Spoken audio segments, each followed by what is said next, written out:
Hello, everybody. This is Santiago Zapata, also known as Lashy, and I am doing this interview for Temple of the Roguelike. Today, we are here with Anders, the developer of SKALD against the Black Priory. This is an upcoming retro-style computer RPG with a lot of polish and I believe lots of affordances for modern players. There's a demo available, but in just 3 days, we are going to see the release of this game on the market. So I want to welcome Anders to this interview. Hello, Anders. How are you doing today? Hello, thank you so much for having me. I'm doing good. I'm a little bit stressed, a little bit tired, so it's good to kind of take a little bit of break from launch logistics and come hang out with you guys. It's actually a little bit of a break. So, but things are going good, honestly. I think if you are not being stressed before launch, you're doing something wrong. So I think it's natural to be a little bit stressed. But all in all, things are actually going quite well, and the game is looking really good. But then in testing today, we found two sort of conditional blockers that really had to immediately be fixed. So this is typical. 3 days before launch, we find them. But I mean, better we find them now than if we find them in 3 days. Thank you for accepting this interview, Anders. And today we are also joined by Esteban Martinez. Hello. He's a narrative designer from Slashware. You may have seen the gameplay that he did on Friday of this game. And I think I will start with just praising that first part of the demo. And I guess it's even better in the finished game that will be released. A great way to introduce all the different aspects of the game. You start the game in a scenario where you're trapped in a ship and you have to escape, and there's a situation going on there, and you are slowly introduced to the different subsystems of the game, like well, how the equipment is managed and all that, but also the different attributes of your player affect a lot of different actions. And I believe it's great how that is slowly revealed to the player. And I wanted to ask you, Anders, how was the development of that part? Was that like designed from the start? It's actually a very good question, and it's fun that you point it out because it is very sort of almost over designed the beginning. I really tried to do like a Super Mario Bros. Thing where the player is tricked into doing the correct things and to interacting with the different subsystems. So, for instance, this is no spoiler, but the first room you start in, you're locked in a room, and the only way to open the door is to find the dagger and equip the dagger and then use the dagger to pick the lock, which is sort of a way to kind of like make the player both feel a little bit clever, but also force them to kind of learn some of the very basic systems in the game. And so there's a lot of that going on. There's a lot of like something I enjoy doing when I have time to do it. It's like I always try to think about both like the progression of movement and then what will capture the player's eyes. So when you wake up, for instance, one of the first things you see is the chest. That is a chest that has the dagger in it. So hopefully most players will see it, and then they will start walking towards it. They have to walk around some boxes, and then as they're walking around the boxes, they see a door instead, and then maybe they try to open the door, but the door is locked, and so then you have a problem, and then you remember that there is a chest, and you go to the chest, and so back and forth. So there's a lot of that going on, and it's very sort of it is very intentional in the way it is designed, that beginning of the game and those sort of first minutes of the game. And yeah, so it's fun that you noticed it because it is you are absolutely correct. Yeah, and I think that's one of the challenges in this kind of games because as a developer, you design a lot of complex interactions. You want to make the game feel alive, but then there's a barrier for players to understand and to like exploit all these systems that you design. So I believe it's a great way to unfold stuff.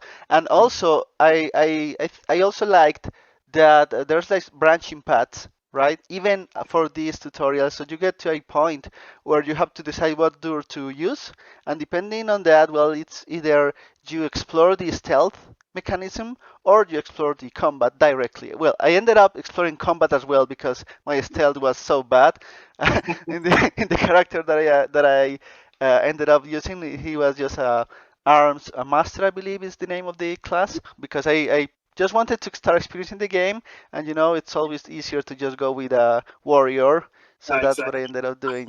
Yeah, I think because I think like one of the things also to show early in the game is that choices have consequences, and it's not because it is important to kind of punish players for making bad choices. But the thing is that I want to kind of teach the player that this is a game where you should think about what you do. You should do the things you do intentionally. You shouldn't just be doing stuff in the game, because the game, I can say right away that on most of the difficulties the game gets not necessarily hard, but it's certainly a game that demands your attention. You can't play it with your left hand and just kind of like you. We have adjustable difficulties. You can play on very low difficulty if you really just want to experience the story.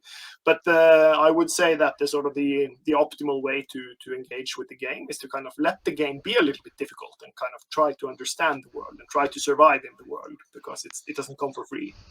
That's right. I want to give the word to Stevan because I know I am so excited about this game that I believe I can just talk the entire hour that we have started. Stevan, do you have any thoughts about your gameplay on Friday? I want to praise the writing because the pacing has been designed in a great way. Uh, the fact that, for example, the rat, I really want to praise that first encounter with the rat because it starts with a description of the rat that doesn't allow you to understand why is this important, why is this Yeah. really horrendous until the character also understands it. Yeah, exactly. Exactly. Thank you. Thank you. I think one of the things that is important for me in my writing is, all of these things are things I try to think about. I'm not always successful in doing it because making a game is difficult. But one of the things I always try to do is to kind of don't feel that I have to over explain everything to the player. I think like a game like this works better when you don't really give them as much information. It is enough to kind of explain something and have you understand that this is strange to the player as well. Because like a rat is always the typical first enemy of a role playing game, but even making that kind of feel a little bit like mysterious, like what's going on here? This is obviously new to the character as well as me as the player. It's not like go down in the basement and kill these rats under the tavern and then you will get some gold. Like there is some. So thank you for that. It's been challenging to to write the game in that way, but I think it's paying off, to be honest. So yeah. That's great. Yeah, I also wanted to talk about that difficulty system. Also, like intertwined with that question, the relationship that you have had with Raw Fury. I was wondering if you, from the start, wanted to have like a very hardcore game without those kind of affordances for players for a narrative mode, or did that come as an afterthought where you wanted to expand the market or the amount of people that you wanted to be able to experience the game? No, actually, I would say that all of the idea of having a customizable difficulty and stuff like that in the game was always part of my sort of design pillar, because accessibility is very important for me. So for me, when we talk about difficulty, we are actually talking about accessibility and kind of being cognizant that there are a lot of players who are not necessarily, they might not even have time to play the game on the difficulty that I want them to experience the game on. And so, since the game is so systems heavy, it is also quite easy to make those systems adjustable through the difficulty. And so that's always been a big priority, and I think like it's one of the things that pay off, because I think anyone can enjoy the game from their own terms. That being said, there is also like, it's also interesting to see, because we have obviously myself and we also have some QA testers who are working with us through Raw Fury, and we're all kind of like, we all agree that the game is most like the highest difficulty is definitely the most fun. So it's a little bit like, I wish more people would take the time to try to learn to play the game on a higher difficulty. Like playing the game on an easy difficulty is not the intended experience, but I respect that for some people it is the way that they are going to experience the game. That's completely fine.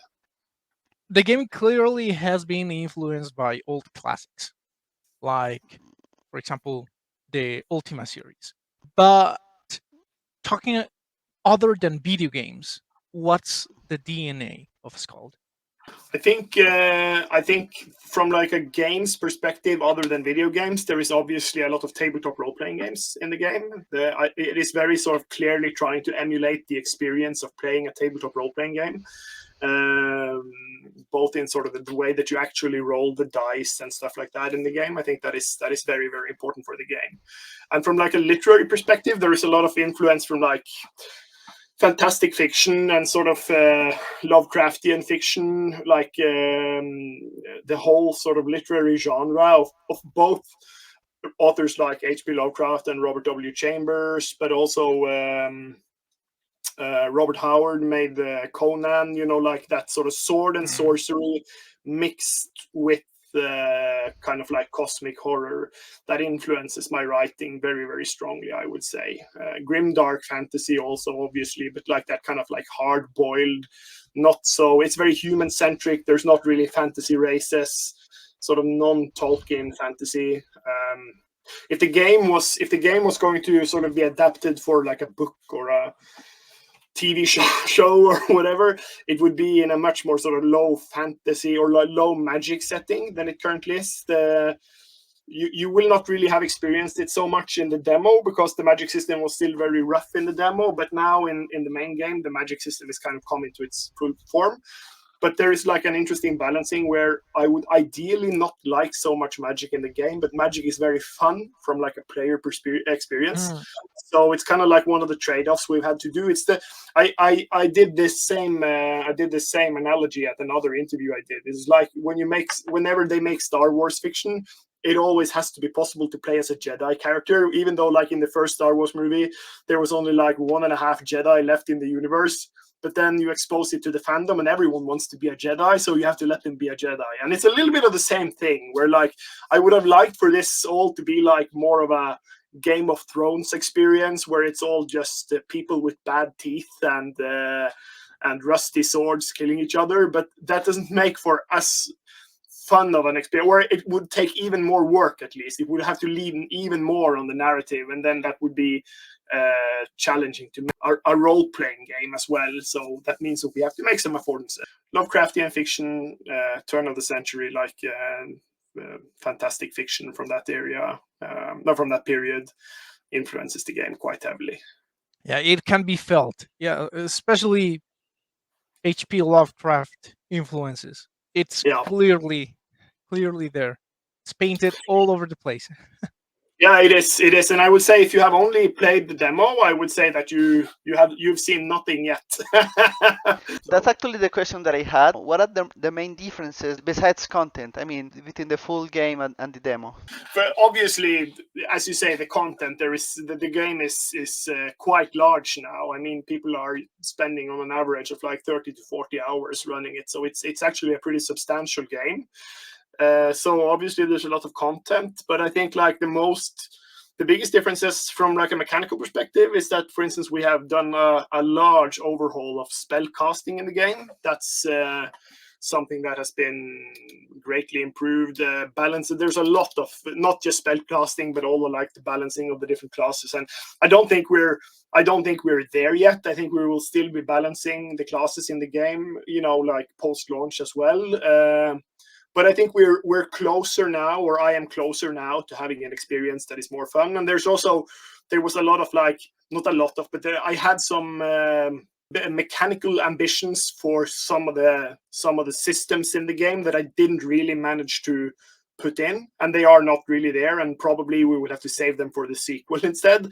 But all in all, a much sort of stronger game mechanically. We've also put an just since we sent out the press keys, we have a change log that is as long as my arm, with just polish and balancing and balancing and balancing and polishing and balancing and constantly fixing bugs. But you know, it's interesting because it's when you make a game like this, it's very often that you spend so much time programming and implementing stuff that you don't really have time to play. But now for the last week, like this weekend, for instance, I sat down and I ran through the game. And it's so rare that you really do that. You just play the game for speed run the game for 15 hours. That's like, it's so rare that you do that, and it's sad because it's so helpful, because as a game developer you get to do all of these micro tweakings, like, oh, this combat encounter it's triggering a little bit too early, or it's, if I just place the monsters a little bit more like this, then it will be better. And that's the kind of like design work where when you're actually building the game from scratch, you tend to do, at least for me, it's, I always think, okay, I'll come back to this later, I'll come back to this later, I'll come back to this later, but then you you very often don't come back to it later. So being able to kind of do all of this like polishing in the end makes a huge difference. And also a lot of sort of quality of life stuff, it's something I'm continuously working on, because I feel, because the game is so low fidelity and a little bit like retro, it's never my intention to make a game that has a poor user experience. I would like to make a game that feels as vintage and as charming as possible, whilst still being as user friendly as possible. So I'm always kind of trying to like see, okay, how can we tweak this, make this a little bit better, make this font a little bit more readable, make this this sound effect a little bit more appealing. Sound effects is another huge thing. In the demo, we only had like very, very primitive 8-bit chirps and like beeps and bops for this. There was, in practice, there wasn't really sound effects in the demo, but now we have a really, really beautiful soundscape in the game. Nothing huge, but like we've added more high fidelity sounds to the game, so the game sounds really, really good, at least in my opinion. That's probably one of like the big game changes. So there's a lot of changes. The game certainly hasn't been frozen since we made the demo, and I'm still writing code. As soon as I hang up this interview, I'm going to continue writing code to make it better. So I think we're probably freezing the build tomorrow, like at the end of my workday today, we are freezing the build, and then probably we will only make another build now before launch if there is some critical bugs we have to fix. So we're pretty late, but we also have. I feel like we have a very good sort of overview. We have the game is quite good, to be honest, and this is just like polishing. So yeah. Exciting, yeah, very exciting and very scary to live these last days and hoping that nothing goes wrong launch Yeah. day. Yeah, absolutely. I cannot let that slip of the tongue go unanswered. Sequel. Yeah, I think like part of the reason SKALD has taken 5 years to make, and part of the reason why it's taken so long to make, is that I've had a very strong emphasis on making my own sort of proprietary tool chain, and partially also my own game engine for the game. And the thinking behind it has been that the next game is not going to take 5 years to make. And I really enjoy this genre of game, and I would really like to be able to continue making these kind of like retro style tile-based RPGs. I think for me, it's a very sort of, it's the same way that some people only make roguelikes. This is kind of like, I could make only this style of game. I think at least under optimal circumstances, I'm good at it when things fall the way they should. And like I've learned so much from this game that there is so much we can kind of take into a sequel. So definitely I want to make a sequel, but at the same time, obviously everything comes down to sales numbers and how the finances are doing. And I can't, like, I have a lot of people, like I have a lot of dependents. I'm married and I have children and stuff like that. So I can't continue doing this unless the game sells well. So we will know in 3 days if there will be a proper sequel, or if the sequel will be more of a hobby project. But everything is very strongly positioned for a sequel. If there is even the remotest chance of a business case, then there will, I would say, almost 100% certain be a sequel. It might not be that there might be a scenario where we see that, like, okay, the next game we make is not necessarily SKALD 2. Maybe we do, because like there is something about having 2 games in the same series be very close. That's not always the best business strategy. So maybe we say, let's do something completely different. Let's make a post-apocalyptic science fiction role-playing game in the SKALD engine for the next game, or something like that. something we can very easily do, but and it would be fun as well from like creative perspective. So I haven't landed exactly what the next project is. I think we just, as I said, we have to look at the numbers, we have to look at the business cases, and kind of talk to, for instance, Raw Fury. Are they interested in making a sequel? Like, there is a lot of sort of moving pieces, but I intend to do everything I can to continue making another game, or to continue making these games. I really enjoy it, and yeah, I really enjoy it, and I think people enjoy Amazing. playing them as well. So Fingers Yeah. crossed. Well, yeah, I think there's been a lot of talk through the years in the Ultima community about like a revival of Ultima series or stuff yeah, like that, and yeah, that's so unlikely to happen. But I really wish that projects like SKALD get a chance to reboot that, right? And yeah. you know, like a new saga that keeps some of the values of these original games and then extend it to the future. So yeah, since this is an interview for Temple of the Roguelike, I also wanted to ask you about how does SKALD address the question of replayability? Of course, this is not a roguelike, right? This is not a No, roguelike, that's no. clear.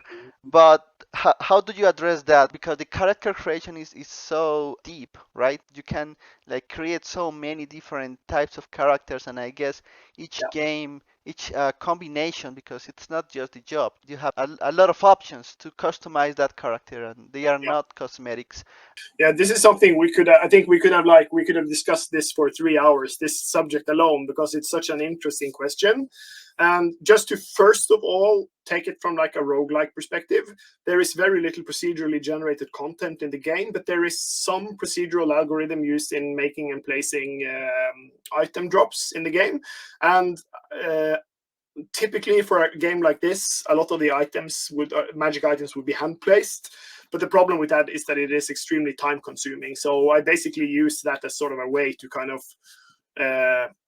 make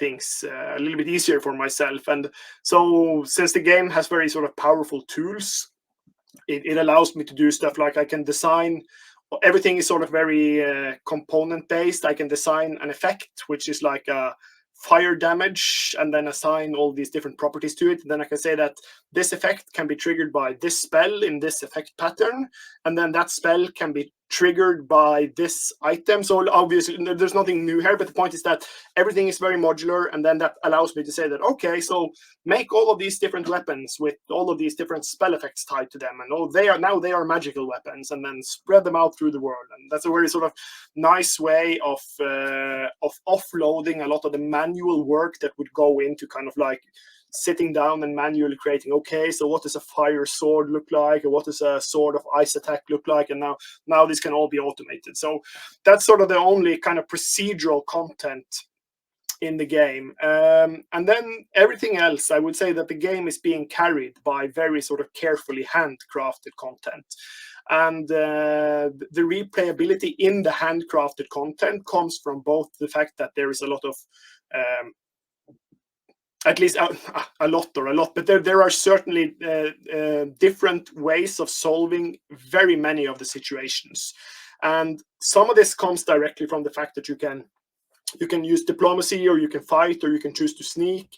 But there is also a way where the world map is interconnected in different ways, where you can kind of like I like that maps are not necessarily only linear, that you can take different ways of progressing through them, and then progressing in different ways recontextualizes things. So there is a lot of that going on in the game. And it's important to keep in mind also that this is a game that was made by one person. This is not Baldur's Gate 3. So there is something about the level of expectations in the game.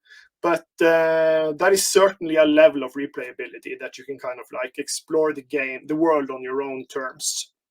And then I would say that a lot of the replayability also comes, as you point out, from like the mechanical perspective. You can create your own class your own character in a very deep way, and you also fully customize all the player characters that join you, the non-player or the non-main characters. You also sort of level them up in the same way as the main character. So you are really kind of in an old school way building a party. And then there's also a thing where a lot of the characters are are pre-made and handcrafted, and they have interactions in the game, and then it depends on how do you have both of these characters or just one and everything like that. But you can also recruit what we call mercenaries, which are completely blank characters if you want to make your own fully homemade party without any sort of pre-made characters. You want to make every character from scratch, and then you can do that. So there's a lot of that, a lot of sort of mechanical replayability in the game, I would say. And since we also have different difficulties, you can play it on super hard difficulty, or you can, yeah. So I think it does a good job. I think obviously it is a very sort of handcrafted experience. So it's not a game that will be played for, probably not a game you will spend 1,000 hours on, but I think easily you can easily spend at least 40 hours, and I think you could definitely spend 100 hours in the game as well. And yeah, and then there is like a whole thing where we have a large list of want to do things for the post-launch content. Some of it we will definitely do, and some of it is more dependent on like is can we afford it? Can we like still, does it make sense financially to keep supporting it? We have a lot of things. I don't want to spoil too much of it, but like obviously it's very easy to do stuff like add more classes, add more spells. We can very easily expand a lot of the content areas in the game, make things more like, okay, let's add another way of solving this problem. Let's add another dungeon here. It's very, since the game has a very strong tool set, it's also very easy to expand the game. So that is part of it. And then finally, I would also say that I have talked quite a bit previously about wanting to make a public version of the toolset to allow people to mod and create their own content for the game. And that is definitely something that is very near and dear to my heart. I'm going to do everything I can to prioritize getting it done, because I think that is definitely the best way of making this franchise live a long time. It's that you guys can sit down and you can make content with the tool set. But there is something about, even if the tool set would be free, there is something about exposing the software to the public. It needs like it's one thing to make tools that you only use in-house, but it becomes different things once other people are going to use it, because then I will be constantly replying to feature requests, and like, so it takes I have to make sure that the level editor doesn't hurt the production of the main game. The main game has to come first, and then once that is done, it will. I think it is something that could potentially make this game very popular for a long time. Is if we released the tool set. Yeah. I am here playing live. I just wanted to mention that, as you can see, well, this is a retro-looking game, but there's a lot going on here in the combat. There's a lot of stuff going on that you will need to master to understand what's going on, and that's awesome because it's not just it's inspired heavily by those games from the past, but I can see that there's a lot of systems here that the player will have to master in order to be able to progress through the game. Go ahead, Esteban. It's your turn. It's a turn-based interview. Now that we are talking about replayability and roguelikes, and this is an interview for the Rogue Temple, what is your favorite roguelike and why? I played quite a bit of Brogue back in the day. I liked Brogue. I thought it was like a good mix of both being accessible and also being like being a proper roguelike. I also liked Case of Cud. I thought Case of Cud was it is so I like how charming and a little bit surreal it is. Like the writing in the game appeals to me. So I played that quite a bit. I think that's the last sort of roguelike I played in any degree. I like the concept of roguelikes, but for many years now I have not really had time enough to engage with it. Like but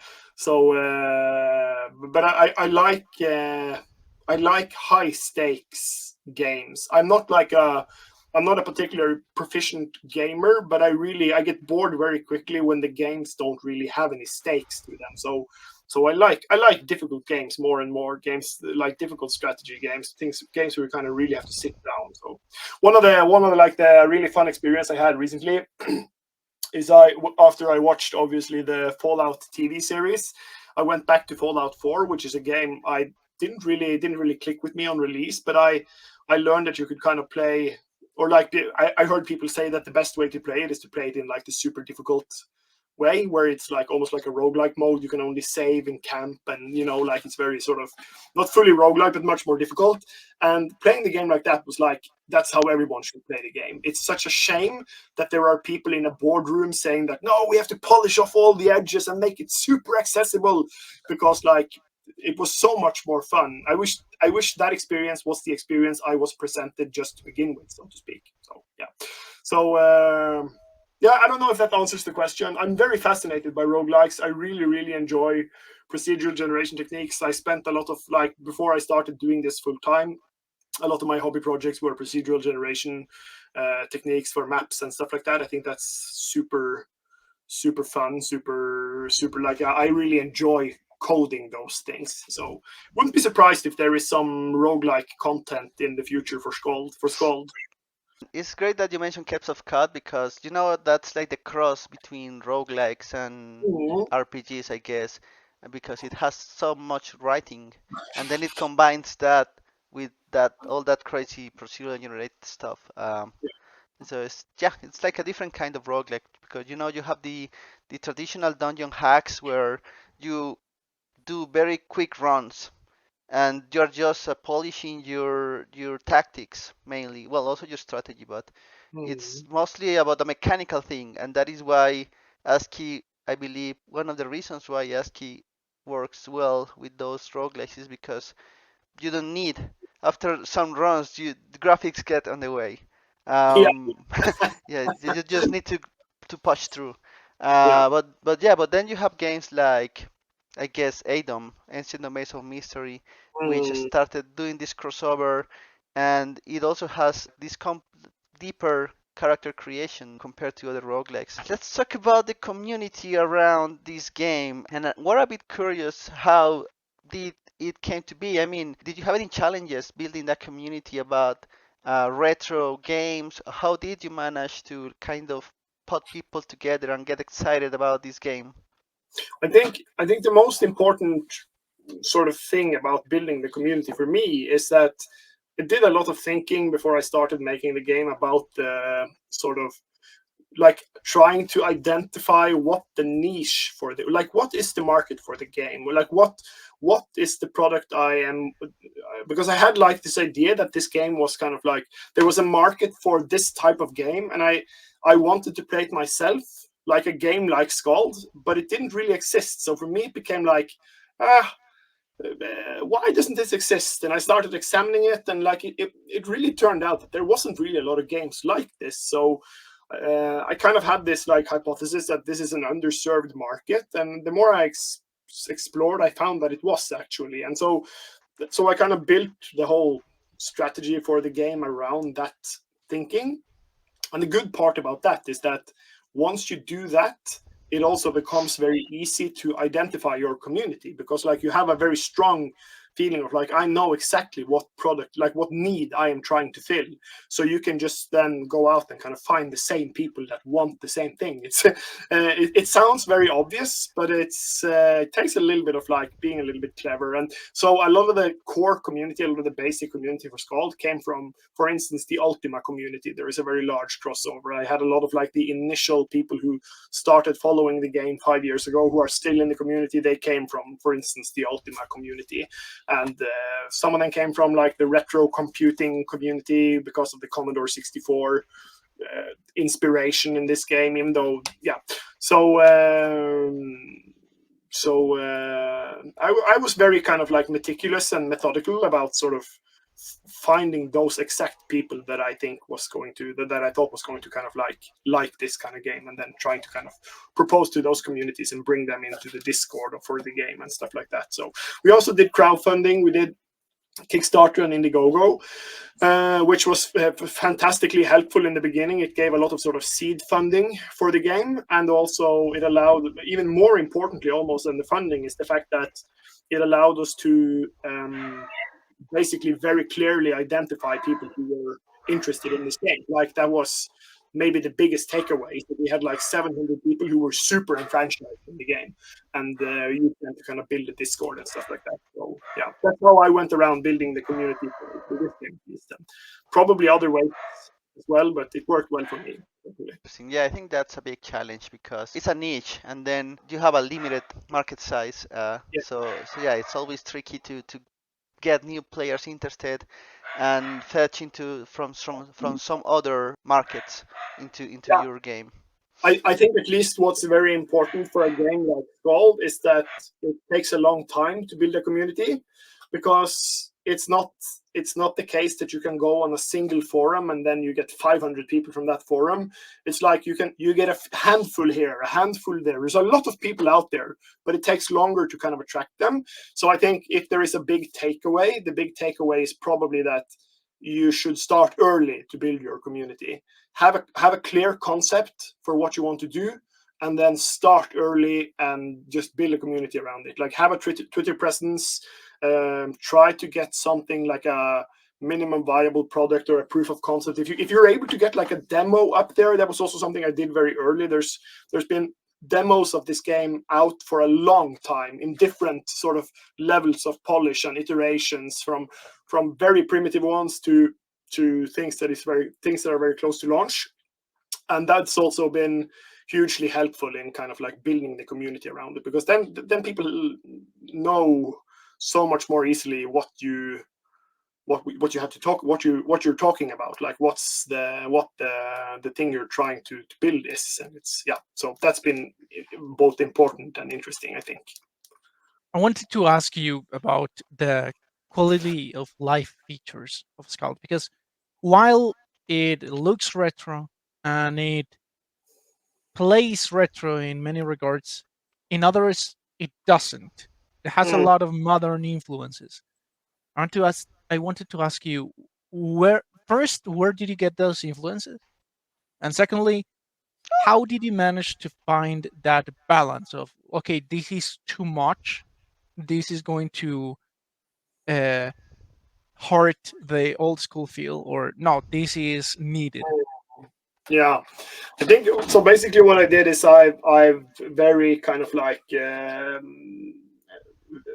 done a lot of research by playing modern role playing games and kind of like doing it in very sort of a very critical sense. So I played a bit of played quite like I played a lot of the Pillars of Eternity games and the Pathfinder games and the Baldur's Gate games, and just constantly thinking, if I see features that I like there, thinking like, okay, how, like, can I really put this in the game? Because it's so easy to see something and think that like, no, that's probably not going to work in this game engine. But then you kind of come to a point where you have a lot of you know, eventually you get a lot of self-confidence in your ability to kind of make the game engine do what you want. And then you're thinking like, okay, well, maybe I should just, instead of thinking if I can, whether or not I can, I should just do it, because 9 out of 10 times it's just create a new branch on GitHub. Try. That's one of the things I do. I make a new branch on GitHub and I say, I give myself 24 hours. And if I can't do it in 24 hours, or if I can't like almost get there, then I don't do it. And I would say 9 out of 10 times I can do it. So whenever there is something where you're kind of trying like to lift the threshold and make things more, a lot of the time it's laziness kind of holding you back, or like being a little bit defensive and thinking, no, I don't want to put this in the game. But from like a designer perspective, I would say that almost always you should always do everything you can to kind of make things more accessible. Accessibility is not where we should be making the game hard. We can make the game hard through making it challenging and interesting, but we shouldn't make it hard because it's unenjoyable to play, so to speak. So so there are very few things that I actually haven't been willing to change in the game. Like if there is a solution to it and it's something that will improve the user experience, I've always gone for it. I think the only thing that is like have been a kind of a classical thing is that there is a subset of players who find the font hard to read, but and we have certainly improved the font quite a bit, even between the demo and the final game. Like, we've done a lot of improvements with the font, and I think we're at a level where like the number of people who bounce because of the font, who leave the game because of the font, is very low now. But it's also one of those things where I've kind of said that like I'm not going to do vectorized fonts in the game. The game uses a kind of like handmade pixel rendering engine that renders the pixels real the way they used to be rendered 30 years ago. Like there is no Unity pixel shenanigans where it's like emulating pixels. This is actually like a bitmap being drawn pixel by pixel by pixel, and there's no way to kind of like, or obviously we could probably do magic and have vectorized fonts as well, but I've said that no, that's not going to happen. Even though it would be better for some people, that's not the experience I'm building with this. So that's maybe the only thing where I've kind of like been a little bit hardcore. So anything that kind of ruins the visual expression of the game is something I've pushed hard back against. So yeah. But beyond that, I try to kind of like make every convenience for the player, and if it's not there, it's probably because I didn't have time to implement it, not because I don't think it would have been a good idea to do so. Yeah, I think that's a hard call. For an Anaya's roguelike, which is a game that we made and released some years ago, we were very hardcore about it, and it's like a DOS game, so it's 640 by 320 Yeah, pixels, and yeah, the UI, for instance, suffered a lot in that one because we wanted to like mimic what a real DOS game would look like and feel like. But I believe it's hard, and we have thought on doing like a asymmetric resolution, like to have a base resolution for the game and then the HUD on higher resolution. yeah, But yeah, it kind of betrays what you some of the things that you want from yeah, the beginning. yeah. And yeah, I think that ties with my next question. I wanted to ask you about the visual style because I have also been working on a project. Well, it's been on standby for some years now, which is called Open Arturian X6, and it's basically an engine, an open source engine to create games similar to Ultima 6, kind of Ultima Mm. 6.5. Why did you believe or why did you bet on this visual style versus doing something more modern? Like, what were the main reasons why you thought this could work as a commercial project? What advantages did you see, like from the production side, or why did you stick with this kind of pixel art? So the primary reason why I started thinking about it is that I literally wanted a pixelated game myself. I was missing it myself. Like there is value in the art style from a purely aesthetical perspective. And but the thing that most people don't realize is that this art style is also extremely functional because it is very easy to mass produce. And now the game is I was fortunate enough to come into a position where we could have funding for artists in the game and have artists, for instance, like what you're seeing on screen right now. That pixel art is not my pixel art, and I'm very happy we have it. But before I knew that we would get funding from publishers and stuff like that, I had this idea that okay, if I have 16 colors and I have 16 by 16 tiles, then it's so simple that I can do it myself in the worst case scenario. That was kind of like the thing about it. And it also means that it's very quickly for even when I did it myself, I could get a long way. I could make a very convincing sort of um, demo or like a vertical slice of the game using only my own programmer art. And then beyond that, I could also even after we got artists on, they are like it's so fast for them to work. they can make like full assets in a couple of hours that can be like full complete assets. So that's also like really really interesting. It means that we can have hundreds of art pieces like the illustrations that you see in the game with the character illustrations and stuff like that. Like we can have hundreds of them instead of having like a handful because we couldn't afford them. Even if we could afford them, just like having people have time to make them, if they took a week or 2 weeks per asset, now we can have them make two every day. Like, so there's actually a lot of like, I would say that if there is ASCII art and then like it's not ASCII art, but it has a lot of the same. It's interesting for a lot of the same reasons. It's kind of like trying to cut it down and say, how little do we need whilst still being able to express what we want to express? That's kind of the question. So yeah. I agree in a lot of that, and I even have wondered if an ASCII commercial game would be possible.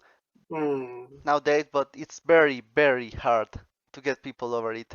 And that is Yeah, why, yeah, I think you have to make some compromise, but definitively helps a lot in the production. But it's risky, because of yeah, modern gamer expectations. absolutely. But I but think I, like you can also turn it around and say that the most important thing with a game is to actually ship it. And I think that for a lot of games, there is like there is a thing where you try to make everything so perfect that it never ships. I've certainly been guilty of that, and so even though there is some risk that people will not accept the art style, there is an even larger risk that the game will actually you will like the financial risks of making, for instance, an ASCII game is quite low, hopefully, Mhm. because you're not paying hundreds of thousands of dollars to have someone make art for you. You can just like literally do it using ASCII graphics. So I think honestly, I think like especially in the indie space, I think a lot more players developers should be a lot more willing to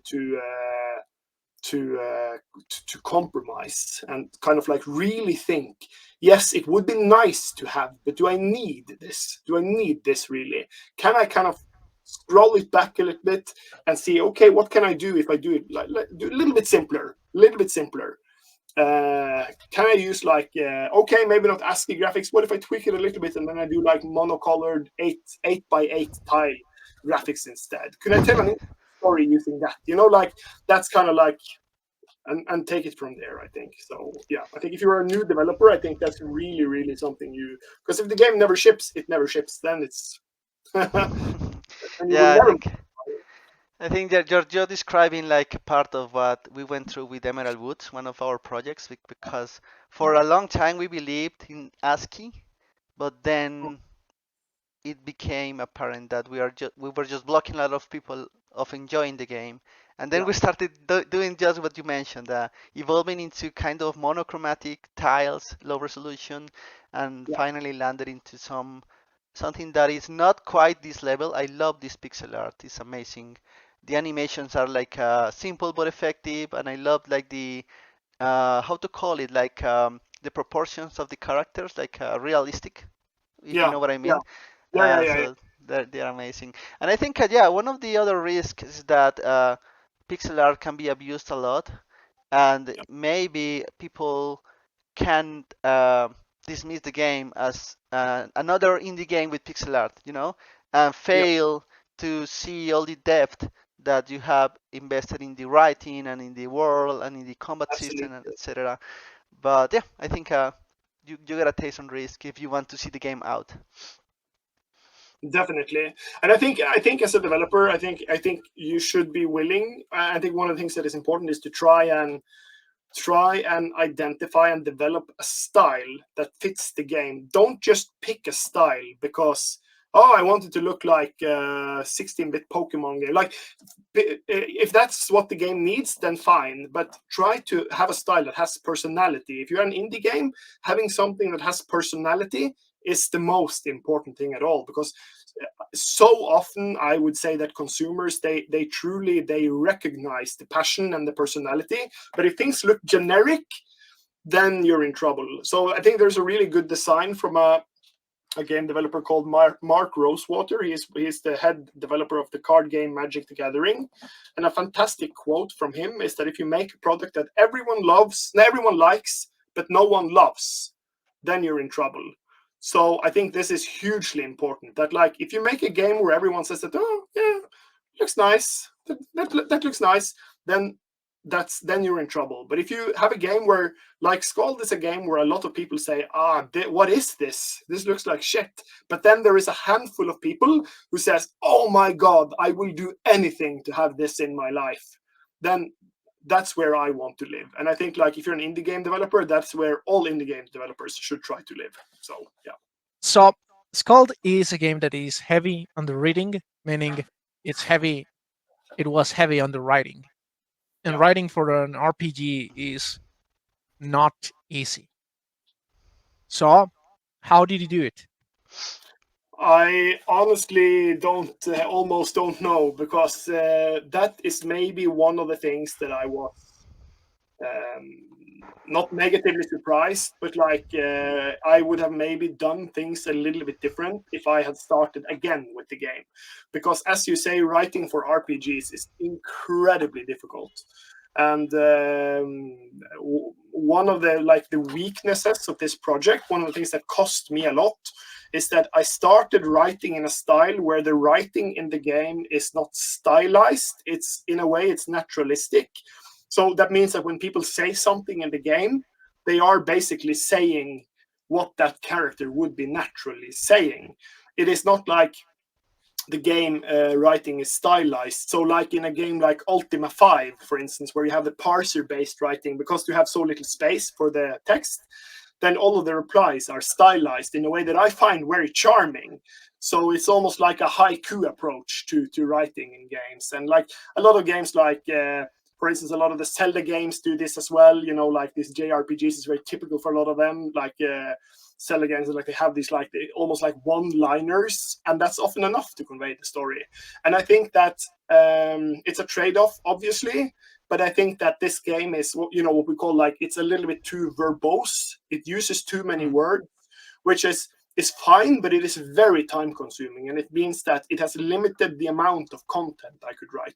Fortunately, I think that like the feedback we're getting is that the writing is good throughout the entire game. Like, so happily it worked out for this game. But that's probably like where we took the biggest chance. If the writing hadn't been good, if like we were getting feedback that the writing is bad, then it would potentially have sunk the project. And then there would have been no way to fix it either, because there's so many words, it takes so long to make anything in the game, that like we would have had like a real issue. So I think like in a scenario where I don't get a new publisher who is willing to pay a lot of money to make a sequel, I think like there is definitely a scenario where the next game from me has even more low fidelity graphics and writing that is maybe a little bit less verbose, that is a little bit more like classical adventure games where it's like these one-liners and not so flowery and word rich as it currently is. It was very fun to write it, especially now looking back at it, but it is extremely time consuming. So just like making an example, if you have like a dialogue tree where there is like a couple of responses, and then even just like a simple thing, you should be able to ask some questions, and then there should be some responses based on sort of how your worldview is, and then maybe there is a test in there somewhere. Suddenly, even a very simple tree has like 20 dialogue nodes, and then each dialogue node needs to be written out, and it's like half a page that you have to write for every node, you know, like, and then suddenly it's 1,500 words, even just for a simple thing like talking to a barkeeper and buying ale from him and asking about a rumor, you know, and like this really gets complicated really quickly. And so especially if you want to do branching, that's branching dialogues, and the kind of like or dialogue where the people in the world are kind of like responding to the world state, becomes very quickly complicated. So yeah, but as I said, I don't regret doing it now, but I don't think I understood how big the risk I was taking was when I started writing for the game. That's a good way of putting it, I think. Interesting. I Yeah. think Yeah. it paid out. Yeah, I'm going to forever remember that first rat encounter. It's fantastic. just tattooed on my mind. There is yeah, I'm not going to spoil so much, but obviously there are high points and there are low points in the game. There are points where I wrote stuff where it's like I just have to get this done. I just have to. This is a transport leg of the journey. This is just like I just need the exposition out there. But I would say that there is also parts of the game that I wrote that I feel like personally is like this is probably the best writing I have ever done. So I think that if you really get into the game, unfortunately, it's not in the beginning of the game; it's in the middle part of the game. But if you get to some of those side quests in the middle of the game, I think that there is some writing there that at least I really enjoyed writing it, and I think the feedback we have been getting has been quite good as well. So yeah. I have another question, and it kind of connects with what Esteban was mentioning, and it was the tools, because Yeah. you know Esteban works on this narrative design aspects of the game, and I am a coder, and he's always insisting of why don't we use this tool instead of that thing that you put together using some Excel or spreadsheets. So yeah, what tools do you use? And I want to combine that with the evolution of the team. Like how did SKALD start, and how did the team grow with the time, and what tools did you start using? What So tools? I think we can do the team first because it's almost the least interesting in a way. And so basically, I am at a core level, I am a solo developer. I'm the only one working in the company. But since we got funding from Raw Fury from the publisher, I was able to kind of outsource some of the art and music and sound effects. So they're not, even though they are not employees in the company, they are freelancers who have been delivering work, and some of them I've been working with for quite some time, and they are obviously fantastic at their job, and I'm so happy to be able to use them. But all in all, I would say the team is very, very small. Yeah, and so that's the team, and then tools. It's the game is made like it uses Unity as a wrapper around my own engine, which is almost freestanding, you could say, inside Unity. So it almost doesn't use the Unity sort of library at all. It just like uses so it's like tens of thousands of lines of C++ code that could have probably been wrapped inside something and moved out of Unity to something else that could run C#. It just uses Unity to kind of basically interact with the graphics card in a sense. So it does all of the pixel art, all like the graphics. It kind of does in its own almost like pre-GPU way, where it uses just like CPU algorithms to draw the pixel art, and then it bakes the texture, sends it to Unity, and then Unity kind of sends it off to the graphic card. So it's like a very strange way of doing it, but the nice way about it is that it gives me such perfect control of all the pixels, and I really want that. I really wanted that for the game, and also because I thought it was fun and very sort of interesting to kind of have to rediscover all of these like drawing algorithms for drawing rasterized graphics. That's been like hugely fun for me to kind of have to like think of or learn like compression and optimization algorithms for working in these pixelated data structure, or like these data structures, which is something you would never need to interact with if you were kind of using Unity in the way that some people do that when they make pixel art games. So even though I use Unity, I say that I use my own engine because I use Unity so little. I'm very bad at Unity. I don't like interacting with it, so I do my own thing. And then the thing is that I very quickly understood that I needed like a pipeline for inputting like a content pipeline for the game, and I needed it separate from Unity.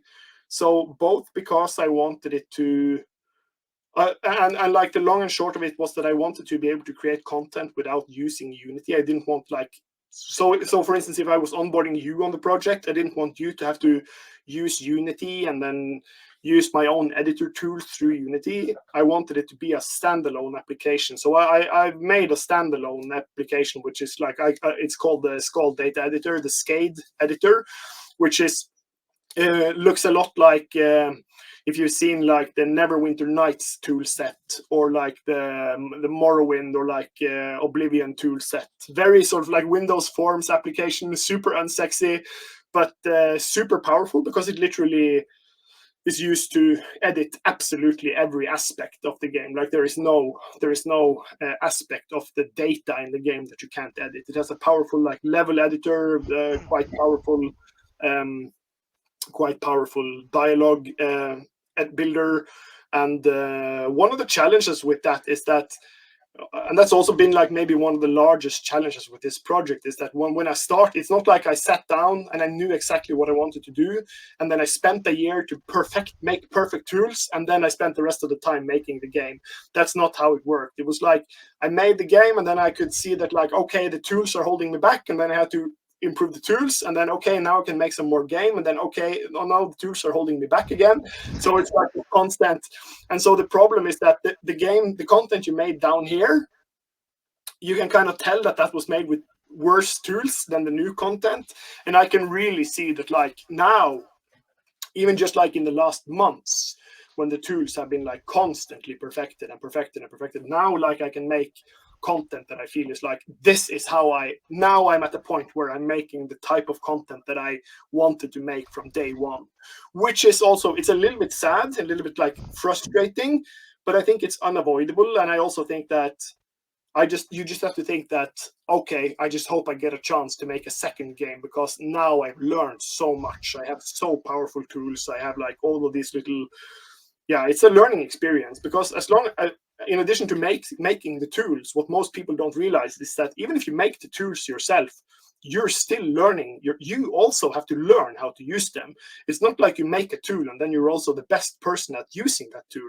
It's actually quite challenging. Like, okay, what's the strengths of this? How can I use this tool in a way where, for instance, where the quest scripting doesn't become brittle and it will break very easily? How can I do it in a way that kind of uses like some safe programming practices to make sure that, like, so there's yeah, super interesting, super fun. It's been one of my favorite aspects of the project, and one of the things that I'm so happy I did it that way now, because it means that like I'm super psyched to start the next project once this is done, because like now I can make the game I really wanted to make. Nice. Yeah, I think we often like kind of undervalue that task of building tools. And especially in solo projects, when you start solo, you say, why Mm. will I spend time building a tool? I will just define the data in JSON files or something like that, or data files, and or even in the source code, you hard Yeah, code stuff there, yeah, and it just works. So yeah, but you would, as I understand, for you it paid off, right? Even if you were the only user of those tools, at least for now, I guess, it was a good investment of your time. yeah. It's one of those things where every time I have thought like, oh, should I just make a tool for this? Every time I've done that, I've always thought later like, oh, why didn't I do this sooner? This is the best investment I've ever done. So obviously it comes down to like, if do you like programming tools, and are you good at it? Like, do you have the tool set to make tools, so to speak? Do you have what it takes? And if you enjoy it, then obviously it's fine. But if you hate it, then like, yeah, I understand why some people don't do it. But I think because we have engines like Unity and stuff like that, Godot and Unity, I think a lot less people are making tools. I think people are undervaluing how important it is to make tools. Even if you are using Unity, like the tools I have, I don't think there's any way I could have Unity do the same thing. Like, so even if I didn't use my own engine, even if I was using Unity more heavily, I still think like this tool set would probably make a lot of sense. And then there's also a thing where if you buy someone else's tools, at least I'm the kind of person where one of the things I hate the most in the world is to read documentation. Reading other people's documentation is something that makes me puke. So if I have two choices, and one is to write my own solution, even though it's a crappy homemade solution, and the other is to read documentation and use someone else's solution, I will always make my own solution, just because I hate reading other people's documentation. So we're all different, and for me, this is the only way I could have done it, I think. Besides the fun aspect of the fun technical challenge of using Unity with your own custom engine. Did you do it, or were you expecting to use it for additional advantages, like, multi-platform, putting this on some other platforms in the future, mobile or Yeah. consoles? Yeah, so that's actually one of the reasons why so many people say, oh, if you made your own engine, why don't you drop Unity completely? But there are a lot of good reasons to do it, because Unity has a lot of very good functionality, and obviously the cross-platform functionality is one of the, like, it's a really handsome feature. I'm not saying we will necessarily put this game on consoles, but we can. If there is a business case for it, we can. And that's just the fact that you don't have to kind of like even think about, okay, this, if I do it in my own engine, how will I even start thinking about it? I can just like push a button in Unity and it builds it to a Mac or to whatever. So that's super nice.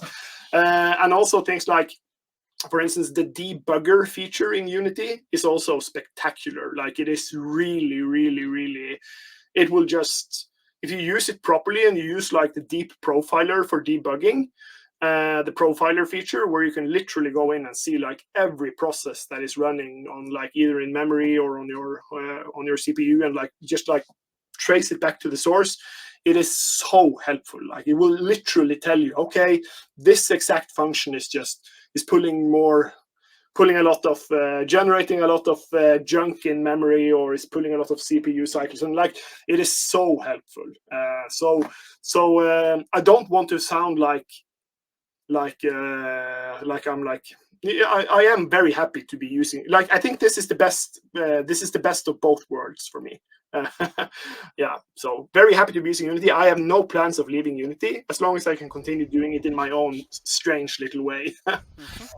Yeah, that's great.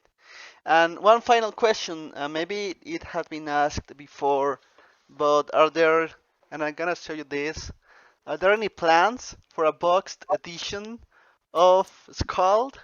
Yeah, we Have are you looking considered at it. that? We are looking at it because it is part of the Kickstarter crowdfunding fulfillment. It's actually a boxed edition. Unfortunately, we have been very delayed with it, and it's because making physical product and shipping it is very time consuming, and it's something that I've not been able to. I've just had to tell the community that it has to wait until post launch. So we will definitely be looking into it, and if we produce boxes. If we find a good way to produce it in larger quantities, we will obviously be doing a limited edition run for it, because I think it's such a fantastic thing. I really love big box editions, and all of the like the feelies, maps, cloth map. Yeah, so it's my big dream, and yeah, so I will make everything. I will What make everything possible. what will be the contents of that box if you could do what you wanted?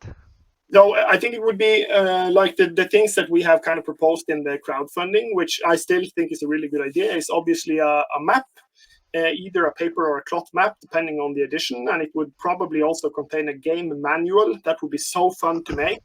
And so the idea for the game manual has always been to kind of produce it in the form of a tabletop RPG supplement, so that you could almost use it to play like a tabletop version of the game, but it also contains all of the rules and stuff for playing the game on the computer. That's like my sort of high level design concept for it. And then it would be some feelies. I really want to include like custom tabletop RPG dice, for instance, in the box set. I think that's such a cool little. It's a little thing, but it's also very much like it's an object of use. You can actually use it to play the game. That would be spectacular. So Is nice. Is there any trinket? You know, like in Ultima, you had the Ankh and the yeah, Moonstone. Which one yeah. would you include? I don't know exactly. I think it would just be the dice for this one, to be Okay. honest. I don't think it's one of those things where I've been thinking about it for a long time. Like what would be the trinket for this game? But I'm also a guy where I'm very sort of detail oriented. I don't want to do something just to do it. It needs to make sense. Like it needs to comment on the setting, or on the like. It can't just be just a random thing I throw in there and say, this is the glass bead of scaldiness. Like Yeah. that's. I want to avoid that. That's not what I want to do. All right. Hello, Rocky. All hello, right. Rocky. Anders, okay, I think thank you very much for this interview. I think it was very fun. We are looking forward for SKALD here and wishing you for a very successful release Thank in you. 3 days, May 30th. Yeah. Everybody go ahead and wishlist SKALD on Steam. And yeah, thank you so much for this interview. And any final thoughts? No, thank you so much for having me on. It's been really fun to discuss the things we are obviously both passionate about.